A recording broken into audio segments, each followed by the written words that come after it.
Usually people get frightened when they hear the word intuition. They start thinking, oh, I'm bringing some religious concept. No. Understand the intuition in a very simple way. For example, you are hearing a calling bell in your house. Suddenly you remember some friend's name whom you have not seen for many years. When you go and open the door, he is there. And when a cell phone rings, you remember somebody's name, some friend's name. When you answer, he is there on the line. And the party, suddenly you remember, you feel the same thing has happened in your life earlier. And somebody is going to come, some particular person is going to come there. After a few minutes, you will see that he will be coming. How many have you experienced something like this at least once in your life? More than 70%. If it happens once in one person's life, we can say it is a coincidence. When it happens in so many persons' lives, how can we say it is a coincidence? Surely it is not coincidence. There is a logic behind it. We need to understand something more about it.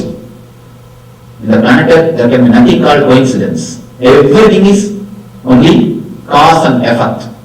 When we don't know the cause for the effect, we call it as a coincidence or miracle. Actually, there is nothing called miracle. Everything is very clear. Everything happens only based on cause and effect relationship. When we don't know the cause, or when we are not able to find the cause, we say it is a miracle. What you experience in these moments is what I call intuition. How this happens? Knowingly, unknowingly, you infuse silence into your unconsciousness. For a few moments, for no reason, you become silent. You give a little bit of rest to your unconscious zone. Then suddenly, intuitions comes up. Intuition can happen to every human being. And it is just one more dimension which we have not explored. In the modern day, the intuitive management idea has become very popular. When an intuition happens to you, not only you will have clear decisions, you will have enough of courage and power to execute the decision. As of now, any decision made by us only makes us tired. One more thing. If your mind is restless, even if you don't do any work, just sit in your chair and be restless for half an hour, you will have shoulder pain. After half an hour, you will have shoulder pain. More restless, you create more diseases for yourself, and naturally our decisions will be unconscious without any logical end or without any profit.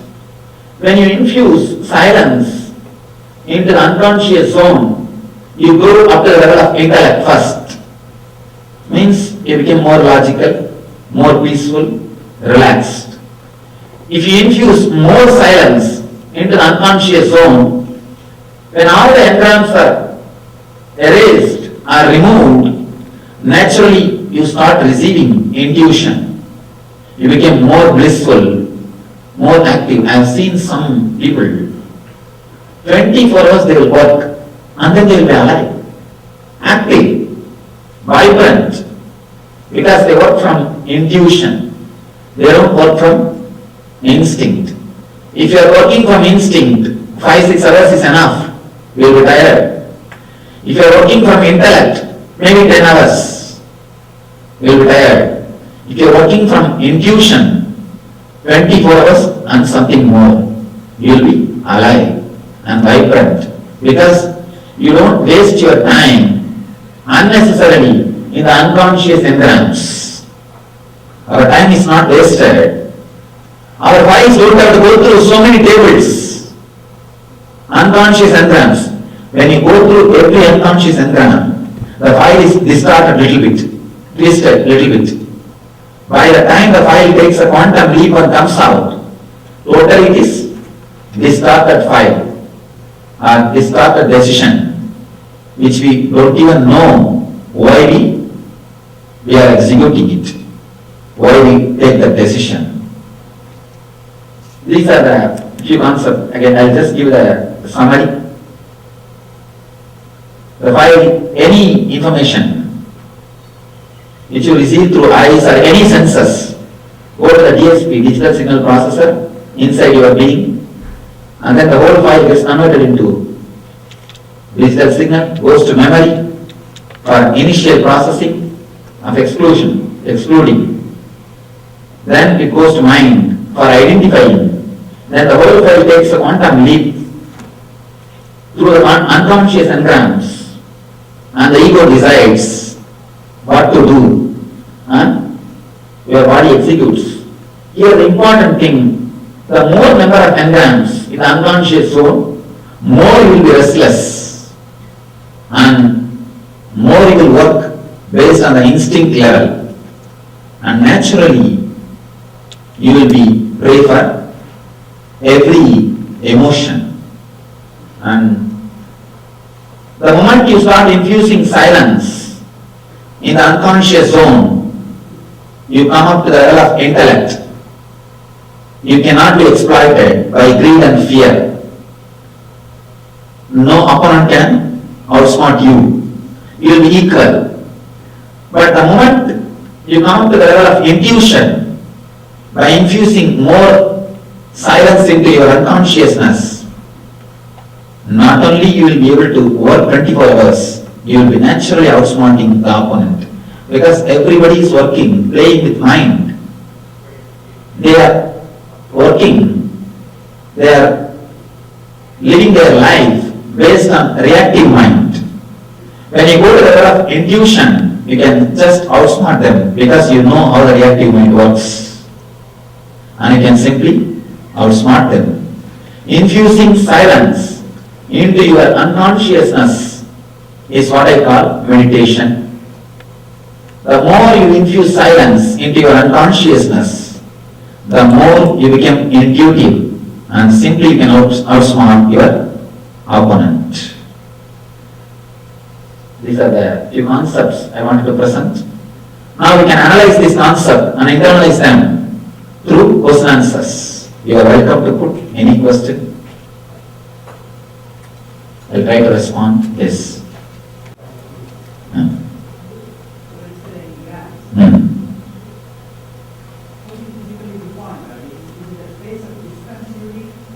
Yes. 2 ways I can define. Space of discontinuity and space where the decisions get distorted. For example, you went to vacation.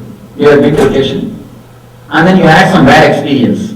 Next time, the moment you hear the word vacation, the whole memory will come into your mind, and you will decide just illogical decision. You will just shout at your kid, "Why are you always talking about vacation? Don't you have any other work?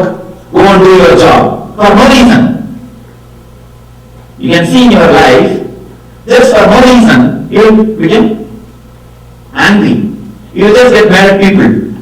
Actually, logically, if you see, nothing will happen in that situation. But the past memory associated with that words, with that ideas, just comes up, erupts out, without even your knowledge, and tortures you. One more thing, even when no fire comes from outside, when you are sitting silently also, these engrams are so powerful, they come out and disturb you, puts you into depression, restlessness, and uneasy feeling disturbed. All these things are because these engrams comes up without even any mind going from outside. If you are just sitting also, they just erupt and create some conflict within yourself. I have a couple of questions. Yes. When you said outwitting the opponent, that's in fact the faculty. So the basic device of entertaining this idea, outwitting the opponent, why should one start with that kind of an idea? Because suppose I go with a prepared mind, upstairs, and I'm going to meet an enemy, my reaction is also going to be different. If I say in the normal circumstances, I know that you are my friend, I know I'm going to meet a friend, or I'm going to listen to your gospel, then my preparedness is also very different. So One small thing I wanted to bring into your notice, the title is outsmarting, not outwinning.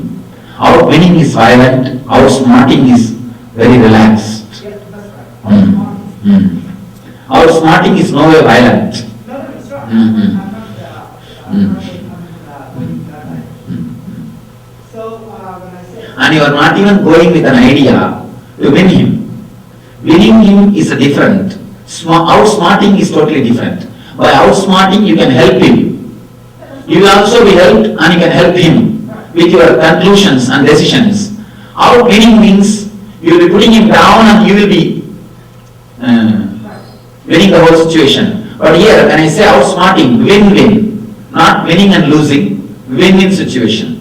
Yes. outsmarting the opponent, but very good opponent, Mm. when I see something is negative, Mm. that's one aspect of it, which I would like to have a clarification. And the second thing is, if you see, when we talk about institution, Mm. I don't know if many of you are aware, but at least I come from an academic background, circumstances made me to get into the IT field. I think only the thing that I did not do in my academic background was winning a Nobel Prize, but then I have associated myself with so many Nobel Prize winners. So most of the Nobel Prize winning work is in Cuba. The other day, I wanted to mention a very important thing. The other day, I had a lunch with Dr. Charles Towns, who is a Nobel Prize winner in San Jose. Which university? Berkeley, Swami. Berkeley University. University of He California. was telling me, he has discovered laser and maser. And he said, Swamiji came just as a revelation. And it is not an intellectual conclusion. And I had a big trouble to create steps for my conclusion. Because now I know the conclusion, but I don't know the logical step, what to do. And he says, after having that revelation, it took many days for him to create a logical step and present it to the world. Because when you present it to the world, you need a logical step. So, he says it is a complete revelation or intuition. Yes, please. So you have your plan of action, you go to the laboratory, you spend the last hours, I perfectly agree with you, when you go with that kind of mind, you'll be able to turn out days and days of work, whereas when you're obsessed with some kind of a preoccupation, well, you won't be able to turn out much of productive work, that I certainly understand. So when you go to the laboratory and that, you have a perfect plan, okay, I'm going on these lines, all of a sudden, when you're mixing up two solutions, you come across a reaction altogether which is foreign to you. So now from that moment onwards, you change your direction, right? Where I would like to strike is, every one is a product of one's own experience. When I say one is a product of one's own experience, that means you're already obsessed with something innate in your conscious. And then you're going only in that direction. You are not open. We can only see 180 degrees. We can't see all the 360 degrees. Right? So that obsession, or preoccupation, or whatever it is, so that's one thing which, for instance, if you go with a free mind, what you can do, what you can really do, That's what I'm saying. Exactly. Infusing silence into your unconsciousness. When you infuse silence into your unconsciousness, all your preoccupied decisions or ideas, preconceived ideas, it disappears. See, there's two things. One thing, collecting all the arguments and passing judgment. Another one is creating your judgment and collecting arguments to support your judgment. There are two things. Usually, when we are restless, we have our judgment and we collect arguments to support our judgment. But when we infuse silence into our consciousness, we become logical or clear. We start collecting arguments and passing judgment. What he says is really wonderful truth. When you go without any preoccupied idea, really, you do much more than what you are expected to do. And he said one more thing. The outsmarting opponent word has got some violence. I do agree. I am sorry for it. And one more thing, after all I am relating with the people who are working with reactive mind. So I have to use some term. I have to use some term which creates an interest in them. Which creates an interest in them. So that is the reason I use that word. But that's the reason I tried my best. It should not be violent also. That's why instead of outwitting, I use the word outsmarting. Yes, I agree with it. So next thing, this is my last observation. When you say infusing silence, it's not a small task for one to, it's not so active. It's a meditation. Okay, I'm meditating, in any posture, like you may be traveling, you may be flying, anything, you can take a time off and then you can start to meditate. But then infusing silence is not a thing which you get overnight, it comes over time and it is by fact. Here I differ with you, sir. Here I wanted to say an important thing. The idea of meditation has been, the very word makes us feel it is complicated because we are not given a right techniques. It's like we always work with the wrong techniques. That is the reason we think meditation is very complication or it's a very complicated process. Actually, when we can, if we can work with the right technique, if we can enter into a right technique, simply infusing silence can be achieved by overnight. You don't need, I think, full night. And if you feel it's like too good to be true, you should forgive me, but it is true. I'm working with millions of people all over the world. From that experience, I tell you, infusing silence into your unconsciousness is not as difficult as you think. It is meditation. It is easier than you think. Okay, that is the case. Let's say I start meditating. Tremendous interference. Okay, I started meditating, so now I'm going to get $1 million, and so that's it. Now, one thing, you see, the idea of meditation means not concentrating on suppressing your mind. Entering into awareness means just become a witness for all your thought. If you have the thought that $1 million, when will I have the $1 million? Neither suppress the thought nor go behind the thought. Usually when we get the thought, we do two things. Either we go behind the thought, we start working for it. Or we suppress the thought. Both will create engram in you. For half an hour, just witness the thought. Every day you can always take half an hour. Half an hour is not a big thing. You always say, oh no, Swamiji, half an hour is too much time. When you can spend so much of time to take care of your body, why don't you spend at least 20 minutes or half an hour to take care of your mind? And one more thing, you don't even need separate time. When you are driving, you can just sit and you can drive and just witness your thoughts. When you are driving, when you are sitting, when you are eating, just witness your thoughts. Instead of going behind them or suppressing them. Usually we do these two things only. If we think it is possible by us, if we have confidence, we start going behind the thought, working it. If we don't have enough confidence, we suppress the thought. Don't do both. Just witness. Take few minutes. Just see. Just like how you watch TV. Just witness.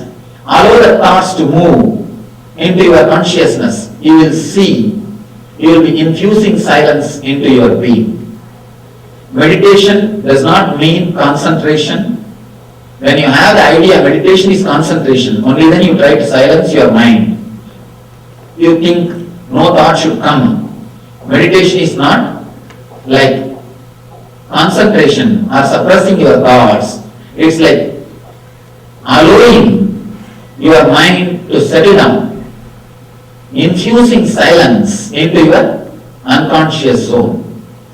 So you don't have to suppress your mind, control your mind to meditate. Just witness.